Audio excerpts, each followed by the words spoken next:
অর্থাৎ মুসলমান এর মধ্যে অন্তর্ভুক্ত সকল ধর্ম বর্ণ এখান থেকে উঠে গিয়েছে।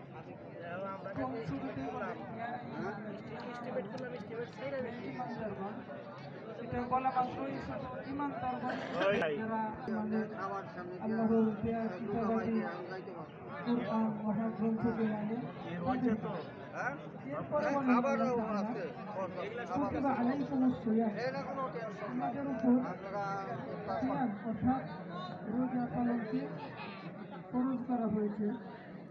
কামা কুতিবা আলাল লাযিনা মিন ক্বাবলিকুম ফরজ করা হয়েছিল তোমাদের পূর্ববর্তীকালে।